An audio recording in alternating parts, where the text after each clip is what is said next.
Olá, tudo bem, pessoal? Estou aqui mais uma vez, Pastor Maurício Silva, mais conhecido como Pastor Mau Mau, para podermos estudar mais uma vez a palavra do Senhor juntos. Hoje nós faremos o nosso segundo estudo. Nós estudaremos o início das cartas às sete igrejas no Apocalipse, mais especificamente Apocalipse 2, e eu estou muito feliz com esse segundo vídeo dessa série maravilhosa que está abordando as profecias sobre o fim do tempo, né? O fim dos tempos. E queria já agradecer a sua presença, a sua visualização. Para mim é um grande privilégio tê-los aqui assistindo esse vídeo. Então, desde já, eu peço você, corre lá, se inscreve no canal, ativa o sininho para você receber as notificações de todo o conteúdo do canal que nós estaremos postando. Também deixa seu like, isso vai ajudar muito o trabalho que a gente faz para alcançar mais pessoas, e compartilhe também para que essa mensagem alcance sim mais pessoas e mais pessoas possam estar aprendendo a palavra do Senhor, possa estar ganhando conhecimento, né? A Bíblia fala que o meu povo perece por falta de conhecimento. Então nós estamos aqui cumprindo o ID do Senhor e ajudando você a aprender a cada dia mais, através do Espírito Santo, sobre aquilo que o Senhor já revelou através da sua palavra, porque a Bíblia é a maior palavra de todas. Então, sejam bem-vindos ao canal Songs of Tomorrow Ministry, e eu, mais uma vez, sou o pastor Mamal e estou aqui do lado com a minha linda esposa, pastora Geisa, para me ajudar aqui, ok? Então, antes de mais nada, gostaria de te convidar.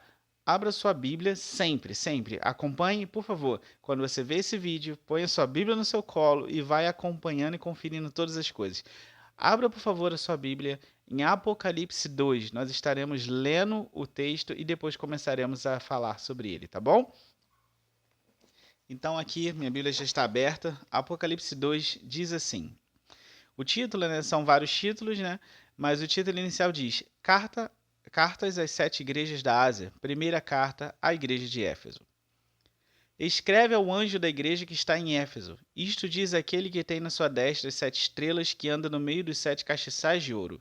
Eu sei as tuas obras e o teu trabalho e a tua paciência, e que não podes sofrer os maus. E puseste a prova os que dizem ser apóstolos e não o são, e tu os achaste mentirosos. E sofreste se tens paciência, e trabalhaste pelo meu nome e não te cansaste. Tenho, porém, contra ti que deixaste a tua primeira caridade, ou amor. Lembra-te, pois, de onde caíste, e arrepende-te, e pratica as primeiras obras. Quando não, brevemente a ti virei, e tirarei do seu lugar o teu castiçal, se não te arrependeres. Tens, porém, isto, que aborreces as obras dos nicolaítas, as quais eu também aborreço. Quem tem ouvidos ouça o que o Espírito diz às igrejas. Ao que vencer, dar-lhe-ei a comer da árvore da vida que está no meio do paraíso de Deus. E ao anjo da igreja que está em Esmirna, escreve: Isto diz o primeiro e o último, que foi morto e reviveu. Eu sei as tuas obras e tribulação e pobreza, mas tu és rico. E a blasfêmia dos que se dizem judeus e não o são, mas são a sinagoga de Satanás. Nada tema das coisas que hás de padecer. Eis que o diabo lançará algum de vós na prisão, para que sejais tentados, e tereis uma tribulação de 10 dias. Sê fiel até a morte, e dar-te-ei a coroa da vida. Quem tem ouvidos ouça o que o Espírito diz às igrejas. O que vencer não receberá o dano da segunda morte. E ao anjo da igreja que está em Pérgamo escreve: Isto diz aquele que tem a espada aguda de 2 fios. Eu sei as tuas obras e onde habitas, que é onde está o trono de Satanás. E retens o meu nome e não negaste a minha fé. Ainda nos dias de Antipas, minha fiel testemunha, o qual foi morto entre vós, onde Satanás habita. Mas umas poucas coisas tenho contra ti, porque tens lá os que seguem a doutrina de Balaão, o qual ensinava Balaque a lançar tropeços diante dos filhos de Israel, para que comessem do sacrifício da idolatria e se prostituíssem. Assim tens também os que seguem a doutrina dos nicolaítas, o que eu aborreço. Arrepende-te, pois, quando não, em breve virei a ti, e contra eles batalharei com a espada da minha boca. Quem tem ouvidos ouça o que o Espírito diz às igrejas. Ao que vencer, darei eu a comer do maná escondido, e dar-lhe-ei uma pedra branca, e na pedra um novo nome escrito, o qual ninguém conhece, senão aquele que o recebe. E ao anjo da igreja de Tiatira escreve: Isto diz o Filho de Deus, que tem os olhos como chama de fogo e os pés semelhantes ao latão reluzente. Eu conheço as tuas obras e a tua caridade, e o teu serviço e a tua fé, e a tua paciência. e que as tuas últimas obras são mais do que as primeiras. Mas tenho contra ti o tolerares que Jezabel, mulher que se diz profetiza, ensine e engane os meus servos, para que se prostituam e comam do sacrifício da idolatria. E dei-lhe tempo para que se arrependesse da sua prostituição, e não se arrependeu. Eis que a porei numa cama, e sobre os que adulteram com ela virá grande tribulação, se não se arrependerem das suas obras. E ferirei de morte a seus filhos, e todas as igrejas saberão que eu sou aquele que sonda as mentes e os corações, e darei a cada um de vós segundo as vossas obras. Mas eu vos digo a vós e aos restantes que estão em Tiatira, a todos quanto não têm esta doutrina, e não conhecem, como dizem, as profundezas de Satanás, que outra carga vos não porém. Mas o que tendes, retende até o que eu venha. E ao que vencer e guardar até o fim as minhas obras, eu lhe darei poder sobre as nações. E com vara de ferro as regerá, e serão quebradas como vasos de oleiro, como também recebi de meu Pai. Dar-lhe a estrela da manhã. Quem tem ouvidos, ouça o que o Espírito diz às igrejas. Aleluia, glória a Deus. Que maravilha, né, irmãos? Então, Apocalipse 2, né? A gente comentou sobre Apocalipse 1 no primeiro vídeo, e a gente viu que Apocalipse 1 ele dá uma introdução. João fala, relata, né? O encontro dele, a visão celestial que ele teve, onde ele foi arrebatado em espírito até o céu, até o dia do Senhor. E ali Jesus se apresenta para ele de forma gloriosa e ele recebe do Senhor Jesus as instruções de estar anotando, vendo todas aquelas coisas, anotando para passar para quem? Para a igreja, não só as igrejas da Ásia, né, retratadas nas cartas das 7 igrejas, mas a nós, que somos igreja do Senhor, visto que a igreja do Senhor é uma igreja atemporal, ela não é feita de denominações, ela não é feita de localidades, ela não era uma igreja especificamente da Ásia, é uma igreja mundial, é a noiva do Cordeiro, a noiva de Cristo, né? Então, Apocalipse 2, ele é uma carta, ele é uma série de cartas a cada uma dessas igrejas. É como se fosse um médico diagnosticando cada paciente, né? Cada igreja pode ser dito que ela foi fazer um check-up com Jesus. E nesse check-up, Jesus mostra os pontos fortes, os pontos fracos, os pecados, os acertos. Então, Apocalipse 2 e 3, nós vamos ver as cartas direcionadas a cada uma dessas igrejas e o Senhor Jesus falando diretamente aos anjos dessa igreja, né? Então, é, além das exortações e estímulos de mudança de comportamento, nós conseguimos perceber dentro dessas cartas ameaças, palavras de conforto, promessas de consequências futuras, sendo elas boas ou más. Se a gente prestar atenção, e a gente vai ter um vídeo falando sobre isso, a gente vai perceber que sempre o final você tem uma promessa: ao que vencer, ao que vencer, ao que vencer. Você tem coisas boas sempre no final para aquele que vencer. Mas, por exemplo, como a gente acabou de ler aqui, você também vê ameaças a pessoas que vão continuar no erro e que não querem mudar. Então, o Senhor Jesus, que é o Senhor da igreja, ele próprio se encarregaria de punir, no caso, essas pessoas que estiverem fazendo coisas ruins. Então, existem promessas de consequências futuras, tanto boas como más. Segundo, na verdade, o que cada uma das igrejas adotaria mediante a mensagem revelada. Então, a gente já pode entender que a mensagem das 7 igrejas elas são como se fossem laudos médicos mesmo, né? Você, por exemplo, a pessoa vai no médico e a pessoa tá com excesso de açúcar no sangue. Então, que o médico botou lá, olha só, você tá com um problema assim, assim, assado, e se você não mudar a sua alimentação, vai acontecer isso, isso, isso em breve. Então, a pessoa tem como posso dizer, a escolha de falar assim, não, eu vou realmente mudar a minha alimentação, eu vou repensar os meus hábitos, eu vou começar a me exercitar mais, eu vou começar a me cuidar para que eu não desenvolva um problema pior, segundo o que o laudo está escrito. Mas a pessoa também tem a escolha de falar, eu não tô nem aí, não importo, e eu vou continuar comendo o que eu quero comer, eu vou continuar sem fazer exercício físico, eu vou continuar tendo uma vida com hábitos não saudáveis, eu vou continuar sendo sedentário. Então a pessoa também vai colher o resultado daquela decisão. Então, basicamente, as cartas das igrejas, elas falam sobre isso. Tanto que Jesus, em muitas cartas, ele vai falar, olha, arrepende-te, olha, conserta-te, olha, volta ao primeiro amor. Então, essas cartas elas servem dessa forma. Assim como eu falei também no primeiro vídeo, nós temos três maneiras de entender pelo menos essas cartas. Uma maneira macro, onde a gente poderia pegar e pensar de uma forma assim, ao longo da história, né? O que cada carta simboliza ao longo da história para as igrejas que existiram ao longo da história. Uma maneira média, onde nós podemos pensar sobre a questão das denominações, né? O que cada denominação está fazendo, ou o que cada igreja local está fazendo, ou o que cada igreja mundial, a igreja africana, a igreja americana, a igreja brasileira está fazendo, e uma maneira também micro, que é uma maneira mais pessoal, onde nós nos encaixamos dentro dessas cartas, né?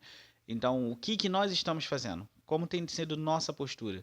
Se nós fôssemos uma dessas igrejas, aonde nós nos encaixaríamos, né?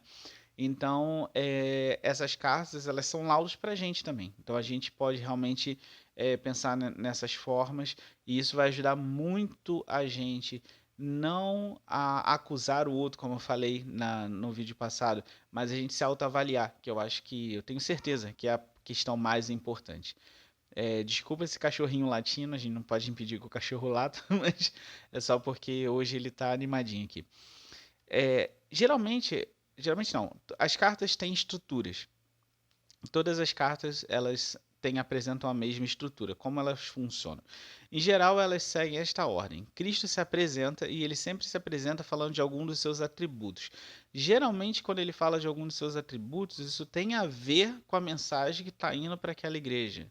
Então, se ele fala que, por exemplo, que da sua boca sai é o que tem a espada de dois gumes afiada, ele está falando geralmente uma mensagem mais de juízo, mais séria, no sentido olha, se arrepende ou então o negócio não vai ficar bom, eu vou ir aí, eu vou pegar o seu castiçal. Então, geralmente a carta vai ser aberta com Jesus dando uma característica dele que muitas vezes vai se aplicar ao conteúdo da carta. Então, depois disso, segue-se um relato sobre as obras da igreja, sejam elas boas ou mais. Depois disso, mostra-se os desafios e falhas dela, né, o que ela precisa vencer. E vem um convite ao arrependimento, aquelas que se encontram no erro. Depois vem as promessas de bênção e livramentos aos fiéis. E por fim, sempre existe uma conclusão feita e um fragmento do futuro é revelado. Por exemplo, a carta da igreja a Filadélfia. Quando Jesus termina de falar essa mensagem, ele fala o seguinte: ao que vencer, farei coluna, se tornar coluna no templo do meu Deus e dele nunca sairá. Ou seja, isso é uma promessa futura. Isso é uma promessa para quando todas as coisas estiverem o quê? Concluídas. Então, se vocês prestarem atenção, se vocês pegarem bem, sempre os finais de cada carta, você sempre vai ver um fragmento do futuro sendo revelado nessa mensagem, né? Outra coisa interessante, antes da gente entrar propriamente dita a mensagem designada a cada igreja, é que nós vamos ver muitas mensagens falando sobre os anjos das igrejas. Vocês podem conferir. Todas as cartas são direcionadas aos anjos das igrejas. Elas não são direcionadas aos membros da igreja. Tipo, diga para os membros que eu vou aí e vou tirar o seu castiçal. Não, é o anjo. É o anjo da igreja de Filadélfia, é o anjo da igreja de Laodiceia, ao anjo da igreja de Esmirna, ao anjo da igreja de Pérgamo e assim por diante. É sempre direcionado ao anjo. E eu já vi pessoas dizendo, acreditando, né, que esses anjos a qual estão se referindo as cartas são os seres angelicais que nós chamamos de anjos, o que é um grande equívoco.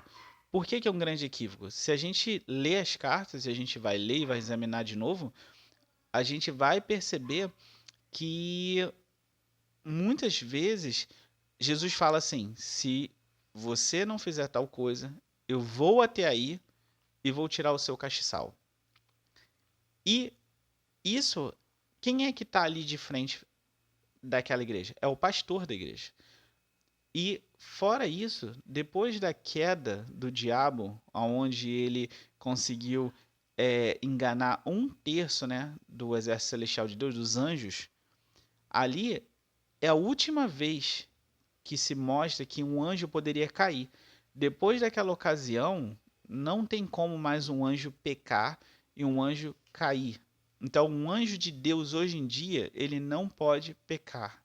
Eu acredito que assim como Jesus fala, né, que quando nós tivermos um corpo transformado, quando ele voltar, quando as coisas, todas as coisas acontecerem, nós não vamos mais pecar, não haverá mais pecado, esse pecado, esse veneno que existe dentro do nosso corpo, isso não vai existir mais. Os anjos são assim, eles não pecam mais, eles não caem mais.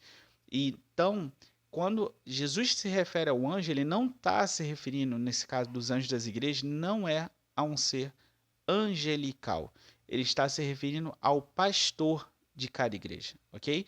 Então, isso é só para a gente deixar bem claro, né? Então, a explicação mais aceita e correta é que os anjos das igrejas eram os próprios pastores e as lideranças das mesmas, aos os quais, ao contrário dos seres angelicais, estariam passíveis a erros e correções, bem como a oportunidade de mudarem de postura e se consertarem. Ou seja, na história, né, da humanidade, quando os anjos caíram, Deus não deu a oportunidade deles voltarem atrás. O inimigo caiu. Os anjos que acompanharam ele caíram. Não existe esperança, não existe salvação. Jesus não morreu por eles, ok? Quem é que ainda tem a chance de se consertar? Nós, homens. E os pastores também são homens. Então, se a liderança está errada, ela ainda tem a chance de se consertar, porque Jesus assim concede essa chance, ok? Então, o capítulo 2 de Apocalipse, ele abre diretamente a igreja de Éfeso. Éfeso é uma igreja que Paulo esteve lá, e é uma igreja onde a gente vê, por exemplo, uma das passagens mais famosas da Bíblia, que é sobre a armadura, né, que a gente é a armadura espiritual, ela é justamente em Efésios, da carta aos Efésios, que Paulo fala sobre isso. É uma carta maravilhosa. E a série de cartas abre-se pela igreja de Éfeso, né? Então, o Senhor Jesus, ele já declara conhecer, né, as obras e tudo de positivo que a igreja de Éfeso fez. O problema da igreja de Éfeso é um problema que existe no nosso até hoje, né, na verdade, nas igrejas individualmente, que é o problema de ter deixado o primeiro amor. Aí eu te pergunto, você lembra do seu primeiro amor? Você lembra do fogo, da paixão, da alegria que você tinha de fazer a obra de Deus, de queria estar nos cultos, queria estar em estudo bíblico, queria estar orando o tempo todo, você sentia aquele fogo? Isso é o primeiro amor. Isso é muito interessante, né? Porque às vezes as pessoas falam: Nossa, eu tenho saudade do meu primeiro amor, mas o primeiro amor nunca deveria ter passado. Com Jesus é sempre uma progressão e nunca um retrocesso. Nós vemos que Jesus nunca vai mandar a gente olhar para trás. O único momento em que um cristão olha para trás é quando nós estamos na Santa Ceia, que nós lembramos do sacrifício e da vitória de Jesus na cruz. Então é o único momento que nós olhamos para trás. Mas um cristão sempre está olhando para onde? Para frente. Nós aguardamos promessas que serão cumpridas por Deus. Então, o amor, ele não deveria esfriar. O amor deveria cada vez se tornar maior. É isso que Deus quer. Isso mostra, também tem um versículo que mostra isso, que fala que a vereda do justo é como a luz da aurora, que vai brilhando a cada dia mais até se tornar dia perfeito. Ou seja, a luz da aurora, a luz do sol. Ou seja, está escuro e o sol vai surgindo e vai ficando mais claro, mais claro, mais claro, até se tornar dia perfeito. Isso tem que ser o nosso amor. O nosso amor tem que expandir, ele tem que crescer, ele tem que se tornar maior, mais forte. A nossa vontade de fazer a obra de Deus tem que se tornar maior. O nosso amor por Deus, pelo próximo, pelos nossos inimigos, tem que se tornar maior. Mas infelizmente não é isso que acontece conosco. Enfim, não vou apontar dedos. Mas infelizmente não é isso que acontece por nossa própria culpa. Isso aconteceu com essa igreja aqui de Éfeso, né? E o Senhor, ele urge que ele se arrependa para que o castiçal não lhe seja tirado. Lembra que eu falei sobre a ameaça do castiçal ser tirado? Para este anjo, Jesus fala: olha, corre, volta, para que o castiçal não seja tirado de você. Aqui nós podemos entender algo extraordinário sobre a natureza das cartas. O Senhor cobra diretamente ao anjo a condição de suas igrejas, conferindo ao mesmo a responsabilidade por sua saúde espiritual e conserto. Isso é uma coisa muito séria. os pastores têm grande responsabilidade por seus rebanhos. Como eu falei, em nenhum momento as cartas estão endereçadas aos membros, elas estão endereçadas aos anjos da igreja, que são os pastores. Ou seja, se o membro estava acontecendo algum problema com a membresia, quem estava sendo cobrado por Jesus era o pastor. Então, isso é uma coisa muito interessante e isso mostra o tamanho da responsabilidade que um pastor tem. Óbvio que o pastor pode ser fiel e ter uma membresia que não quer nada com Deus.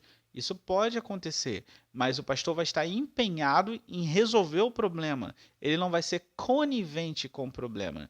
E isso é uma coisa boa, porque assim, o próprio Paulo fala que aquele que almeja, né, o ministério, né, excelente obra ele almeja. Porém, isso é uma responsabilidade para você também que um dia quer se tornar um pastor, que você precisa ter responsabilidade sobre a saúde espiritual de sua igreja. Jesus cobra ao anjo da igreja essa saúde. Outro ponto interessante também é a menção sobre os nicolaítas. O versículo 6 do capítulo 2 diz: Tens, porém, isto, que aborreces as obras dos nicolaítas, as quais eu também aborreço. Então, apesar desse problema com o primeiro amor, o anjo da igreja de Éfeso aborrecia as obras dos nicolaítas. E quem seriam os nicolaítas? Há várias especulações, mas a Bíblia não se aprofunda sobre quem seriam os nicolaítas. Alguns erroneamente tentaram associar os nicolaítas aos seguidores da doutrina de Balaão, usando uma parte da carta da igreja de Pérgamo. Porém, nesta carta, né, quando está sendo direcionada à igreja de Pérgamo, entende-se que existem dois grupos problemáticos nessa igreja: os nicolaítas e os que seguem a doutrina de Balaão. Então, nicolaítas não é a mesma coisa dos que seguem a doutrina de Balaão. Outro ponto polêmico também é que quando os apóstolos instituem os primeiros diáconos, ali o mais famoso de todos que a gente conhece, que é o primeiro mártir, é Estevão. Nesse momento, existe um diácono chamado Nicolau de Antioquia, que está entre o seleto grupo dos 7 primeiros diáconos que foram instituídos pela igreja primitiva ali. Só que em nenhum momento a Bíblia ou qualquer carta que foi escrita, ou tanto por Pedro, como por Paulo, como por Tiago, ninguém, nem Judas, nem João, ninguém fala nada contra este homem, este diácono. Então, a própria tradição, né, no caso antiga da fé cristã, ela mostra que não existe qualquer prova que foi esse diácono que gerou a doutrina dos nicolaítas. Então, eu pergunto, mas tá, por que a Bíblia então ela menciona isso? Nós entendemos que apesar de não serem mencionadas quais seriam as obras, ou seja, as práticas abomináveis deles, o Senhor Jesus usa isso para fazer um alerta contra qualquer tipo de tolerância a qualquer prática pecaminosa e herética por parte da igreja e de seus líderes.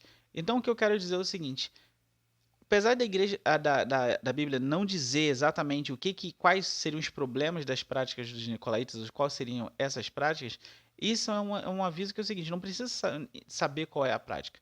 Qualquer prática pecaminosa, errônea, herética, blasfema, tolerada dentro da igreja, está errada.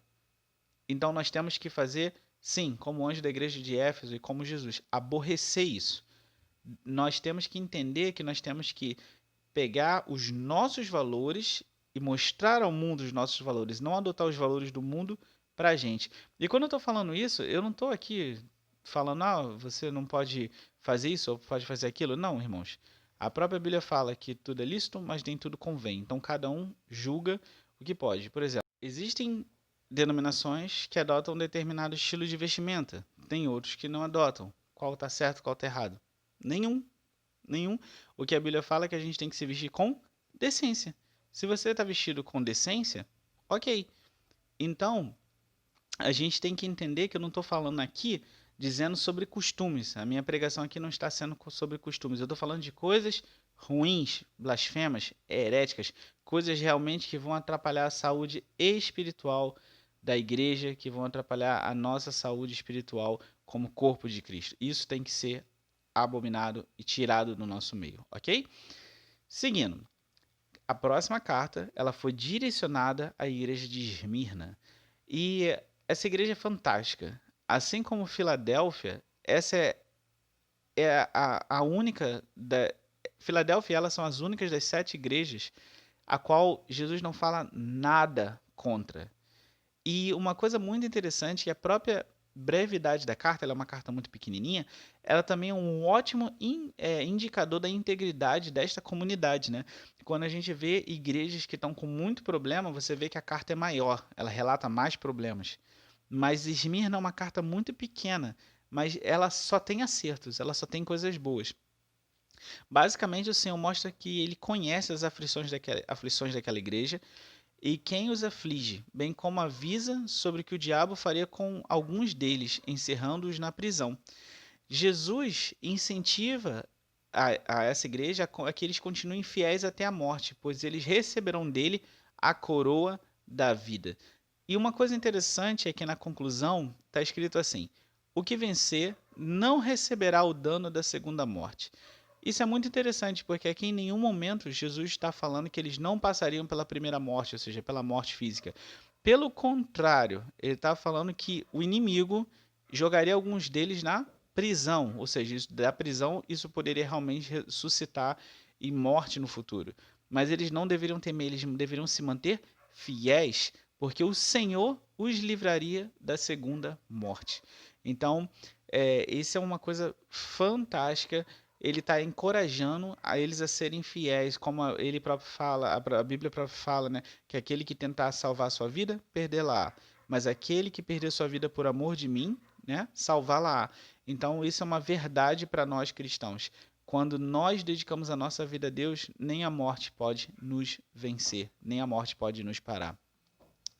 2 pontos relevantes aqui são a referência da pobreza e riqueza de Esmirna, bem como a sinagoga de Satanás.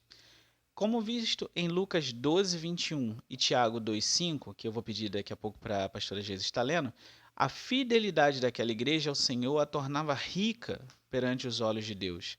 Apesar de sua aparente pobreza material e necessidades advindas da perseguição, Esmirna podia ser uma igreja sofredora que combatia até a morte, porém estava cheia de riquezas e boas dádivas para com Deus.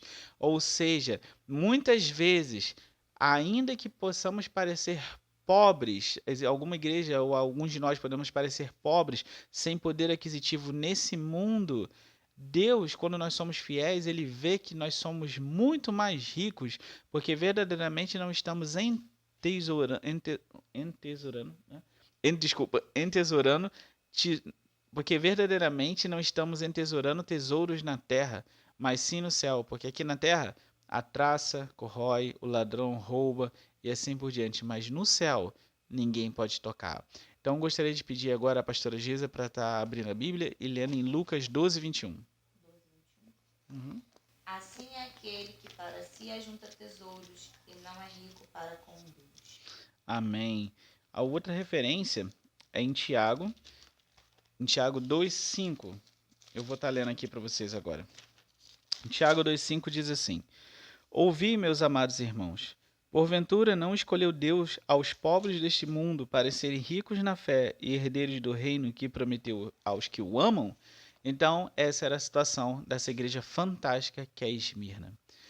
E a última coisa, quer dizer, existem várias coisas interessantes, mas uma coisa muito interessante aqui que eu vejo é sobre a sinagoga de Satanás, que também é mencionada na carta de Filadélfia. É interessante que essas são as duas igrejas mais fiéis e as duas igrejas sofrem com problemas advindos da sinagoga de Satanás. E a Bíblia afirma que a sinagoga de Satanás era feita de falsos judeus. Ou seja, o significado aqui não é alguém que mente e finge ser judeu. Ou seja, falso judeu é uma pessoa que não é judia e está tentando se fazer de judia. Não, mas aqui o sentido é de falsos religiosos que se dizem do povo de Deus e guardadores da sua lei, porém são instrumentos do diabo.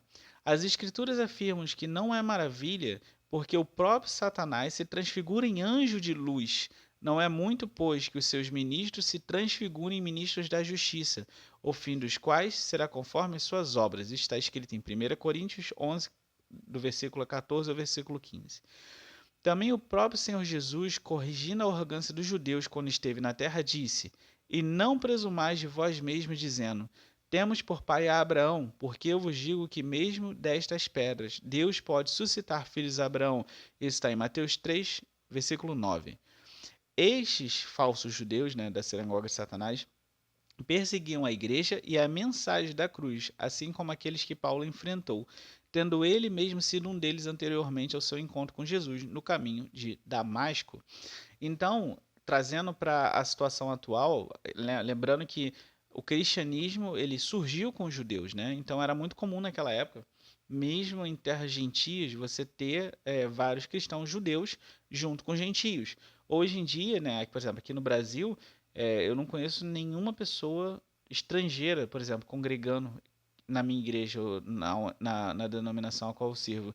Então, isso não é muito comum no Brasil. Em países como Estados Unidos, eu vi muita gente, né, na igreja lá que a gente servia na Assembleia de Deus nos Estados Unidos, a gente tinha pessoas de vários países, tanto da Europa como da África, como da Ásia, como da América. Então, assim, trazendo para a nossa realidade, o que seria essa sinagoga de Satanás, esses falsos judeus? São justamente os falsos líderes religiosos, são os falsos mestres que surgiriam também. Então, nós temos que realmente tomar cuidado, estarmos vigilantes, mas sabendo que nenhuma ferramenta preparada contra nós prevalecerá. O Senhor, a luz do Senhor deixa todas as coisas as claras. Ele revela todas as coisas. Nós seremos protegidos pelo Senhor. Mesmo que possamos ser perseguidos por algum desses falsos líderes religiosos, por algum desses enviados literalmente do diabo para causar contenda, nós seremos protegidos pelo Senhor, assim como o Senhor Jesus protegeu Esmirna e Filadélfia. A próxima carta é a igreja de Pérgamo, e Jesus se apresenta nessa carta com uma menção de poder e juízo através do simbolismo da espada aguda de 2 fios, né? A gente pode ver isso em Hebreus 4:12, Jeremias 17, 9 e 10. No decorrer da carta, nós vemos o Senhor reconhecendo as condições adversas de onde aquela igreja estava. Há algo muito forte, né, em relação a essa carta, que Jesus fala que sabe que aonde essa igreja está situada é o trono de Satanás.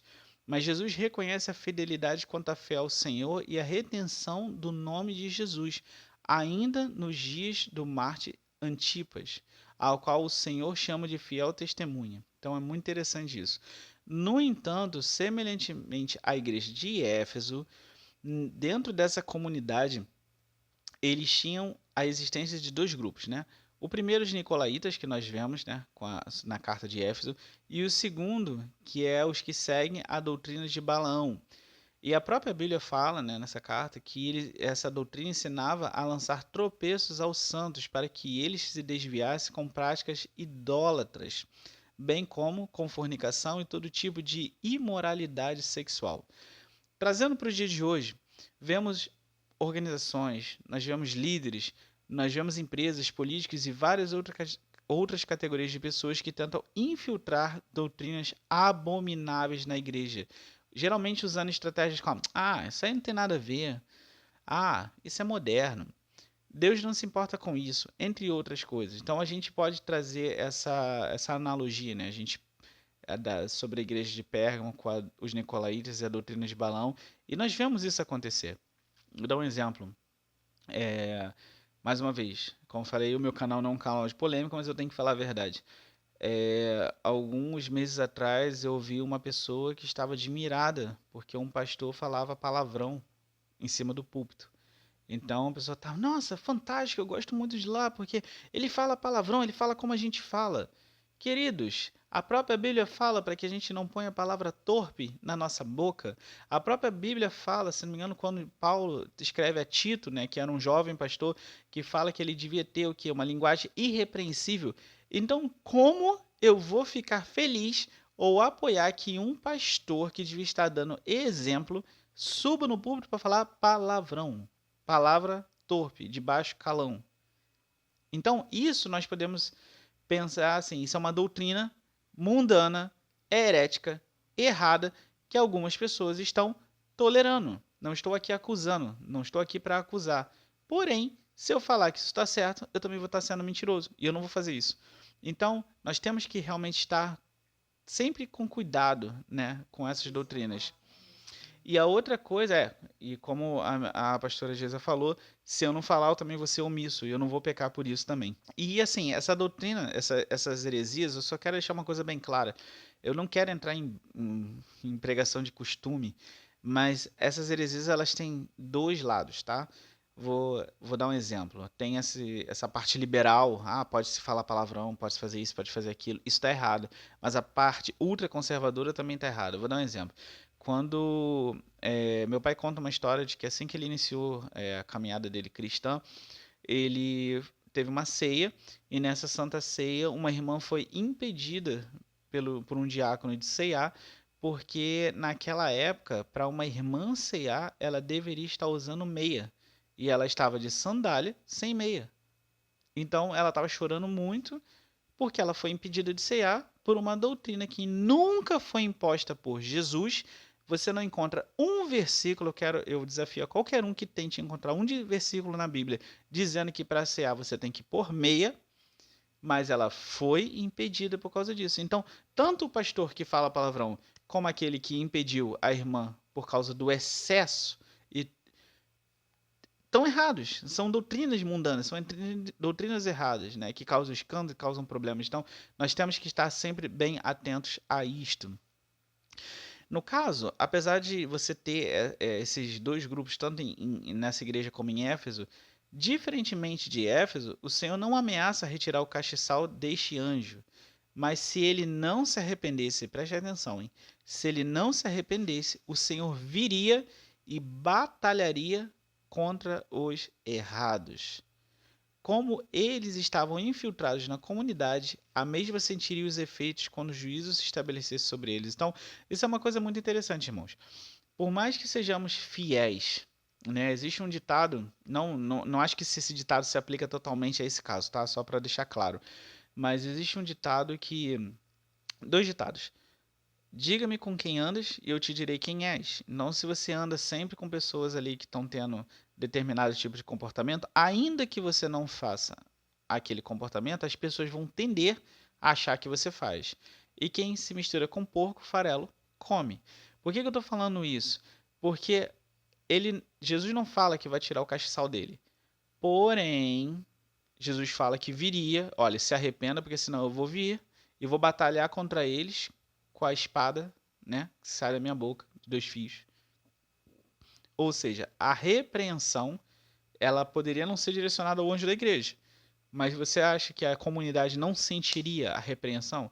Então era melhor o anjo se arrepender e corrigir aquele problema para que Jesus não precisasse vir e começar uma batalha contra aquelas pessoas. Então isso é muito interessante. Nós temos que buscar sempre vir pelo amor. A gente, né, eu tenho certeza que é o seguinte, que a gente não precisa esperar a dor, a gente não precisa esperar que algo ruim aconteça com a gente para a gente mudar de atitude. Deus sempre está renovando sua misericórdia sobre nós. Então, no dia que se chama hoje, que nós possamos mudar os nossos comportamentos aonde nós precisamos mudar, para que assim possamos estar agradando a Deus e a gente não precise tomar uma correção para fazer a coisa certa, que nós possamos fazer como Jesus fala lá em João, que aqueles que me amam fazem o quê? A minha vontade. Então que nós possamos realmente obedecer a Cristo por amor. E aqui a última carta, né, desse capítulo é uma carta endereçada à igreja de Tiatira. E nesse caso, Cristo reconhece o valor das obras e do serviço desta igreja. E Jesus fala que tanto as obras como o serviço que essa igreja presta, elas são maiores do que as primeiras, ou seja, do que quando elas começaram. No entanto, existe mais uma vez uma tolerância contra heresias e práticas abomináveis dentro desta congregação. E dessa vez é uma coisa muito, muito, muito específica e séria, que é uma mulher que se dizia profetisa, chamada Jezabel. Até a maneira como a Bíblia fala, uma mulher que se dizia profetisa. Se ela realmente fosse uma profetisa, Jesus falaria de uma forma diferente do jeito que ao invés do jeito que ele falou, né? Quando ele fala se dizia profetisa, é porque ele não está reconhecendo ela como profetisa. E isso simboliza o que para a gente? Uma falsa liderança religiosa infiltrada na comunidade, ou seja, ela é uma profetisa.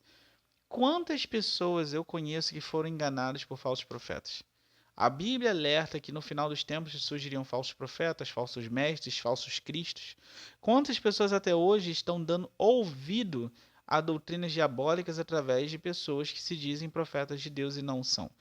O próprio Jesus, ele alerta que muitos serão surpreendidos naquele grande dia, né? Porque fala, Senhor, em teu nome nós expulsamos demônios, nós curamos enfermos, e Jesus fala assim, apartai-vos de mim, eu não vos conheço. Então, quantas pessoas estão seguindo? E essa aqui, essa profetisa, essa Jezabel, né, que não é a mulher de Acabe, as duas não eram boas, mas não é a mulher de Acabe. No caso dessa profetisa, ela estava usando essa influência espiritual para desvirtuar os membros da igreja, né? E essa mulher, ela ensinava abertamente a prática da fornicação e do comer dos frutos da idolatria. Né? Aqui, talvez, esse comer dos frutos da idolatria, ele possa fazer referência com uma prática muito comum daquela época, que era a prostituição cultual, que ela era praticada por algumas outras religiões daquele tempo. Por exemplo, na cultura grega, na greco-romana, na verdade, era muito comum nos templos serem oferecidos certos sacrifícios de prostituição, onde existiam, no caso lá, as sacerdotisas, os sacerdotes, e ali existia uma prostituição ali dentro, e eles acreditavam que ao se prostituir, ou seja, a terem relações sexuais dentro daqueles templos, a colheita seria melhor, outras coisas aconteceriam, Deus abomina isso drasticamente. Então, talvez quando a Bíblia está falando sobre comer os frutos da idolatria, seja justamente ela tentando pegar essas práticas pagãs e infiltrar dentro da igreja. Na verdade, ela tinha até conseguido, para falar a verdade. Então, ela faz isso como se só fosse algo que Deus permitisse, e ela leva muitos a fornicarem com ela. O Senhor afirma que batalhará contra ela, o próprio Jesus batalhará contra ela e contra os que a seguem, fazendo com que até mesmo seus filhos morram. Olha só, o juízo para essa mulher e os seus seguidores já estavam dado. Jesus batalharia contra ela, os filhos dela morreriam, ela seria colocada em cima de uma cama, e aqueles também que estão ali com ela nessas práticas aconteceria a mesma coisa. Deus não faz acepção de pessoas. E assim, Deus mostraria a todas as igrejas sua justiça e poder. Né? Mais uma vez, não há menção contra o anjo da igreja. Isso é uma coisa bem interessante de ressaltar. Não existe menção sobre o anjo da igreja em relação a tirar dele a liderança. Porém, o Senhor mostra que ele fará a diferenciação entre fiéis e infiéis. Ou seja, quando Jesus batalhasse contra Jezabel, ali ficaria claro realmente quem são os fiéis e quem são os infiéis. Ou seja, ele separaria ali o joio do trigo. Porque, como eu falei, ela usava a questão de ser uma profetisa, que é uma profetisa, se não uma porta-voz de Deus. Então, muitos iriam até ela acreditando que realmente ela tinha a mensagem verdadeira. Mas Jesus estava falando ali, eu vou fazer a diferenciação, eu vou mostrar que aqueles que seguem ela não são meus, e aqui são os fiéis que não andaram com ela. E uma coisa também interessante é que Jesus fala que ele não acrescentaria mais carga alguma àquela igreja. Né? É interessante que antes do juízo, o Senhor mostrou que deu chance a Jezabel de se arrepender, porém esta a desprezou. Então alguns já podem falar assim, mas poxa, por que punição tão dura? Mas aí que tá. Ele próprio fala na carta, eu dei chance para que ela se arrependesse. Ou seja, o pecado de Jezabel não era um pecado comum. Ela queria estar no pecado, ela queria andar no pecado, assim como aqueles que associavam a ela. Então, antes que viesse a punição, Deus deu chance para que ela se arrependesse e os que a seguiam. Assim como nós vemos com o povo de Israel tantas vezes, né, antes dos cativeiros, Deus falou tanto através dos profetas. Jesus próprio fala que quando os profetas iam falar, o que acontecia? Eles eram mortos por falar a verdade. Aí veio o cativeiro. Então nós vemos que sempre Deus avisa. Antes do juízo sempre vem uma oportunidade de arrependimento. Então eu estou te falando agora. Se você está vivendo uma vida errada, se você está trilhando caminhos que você sabe que Deus não quer que você trilhe, se arrependa enquanto há tempo. Esse próprio vídeo está falando para você que Jesus está te dando uma oportunidade. talvez amanhã você já não a tenha mais. Então aproveita hoje a oportunidade que Ele está te dando para que você possa se arrepender e para que Ele possa se tornar o Senhor da sua vida e transformar a sua vida. E aí você vai conhecer a boa, perfeita e agradável vontade de Deus. Né? As igrejas devem estar atentas a líderes e falsos profetas que se levantam no meio da igreja para disseminar doutrinas contrárias à fé e santidade cristã. Tais doutrinas levarão seus praticantes e seguidores ao juízo de Deus, que é aquele que sonda os rins e o coração, e dá a cada um segundo as suas obras. Né? Apocalipse 2:23. Então, esse foi o nosso estudo dessa semana, falando sobre Apocalipse 2. A próxima semana nós estaremos entrando em Apocalipse 3 e assim nós estaremos falando mais sobre o fim. Lembrando sempre que Apocalipse 1, 2 e 3, eles falam um pouco sobre os eventos futuros, mas a gente realmente vai começar a falar mais sobre o céu, falar mais sobre as promessas, sobre o arrebatamento, sobre a grande tribulação, sobre a marca da besta, sobre o milênio, sobre o dia da ira e todas essas outras coisas a partir do capítulo 4, que é quando Apocalipse realmente ele toma um novo rumo e a gente começa a ver mais as coisas que Deus já falou que vão acontecer no fim dos tempos, né? Então eu queria te agradecer muito por você ter acompanhado esse vídeo. Eu me sinto muito feliz, muito alegre de estar aqui com você hoje, de ter estado, na verdade, com você hoje. E peço, mais uma vez, se inscreva no meu canal, ative o sininho para que você receba as notificações, dê um like no seu vídeo para que esse vídeo possa atingir mais pessoas e compartilhe também. Nessa era moderna, eu não vou me cansar dessa frase que eu ouvi. Compartilhar é uma forma de evangelizar, é uma forma de você também estar cumprindo o ID do Senhor. Eu talvez não possa estar em todas as partes do mundo, outros pregadores também não podem estar, mas com o advento da internet nós podemos ir mais longe. Se você compartilha, você pode atingir mais pessoas e assim alcançar e abençoar mais vidas, tá bom? Deixe seu comentário, eu também estou preparando algumas coisas musicais bem legais aí para as semanas que vão vir e eu espero que você goste, tá bom? Que Deus fale mais ao seu coração. Queria mais uma vez agradecer a companhia e a ajuda fantástica da minha esposa, produtora, a pastora Geisa, e queria agradecer mais uma vez a todos que assistiram ao meu canal. Fiquem com Deus, Deus os abençoe, tenham um dia abençoado e que tudo lhe vá bem. Tchau, até mais.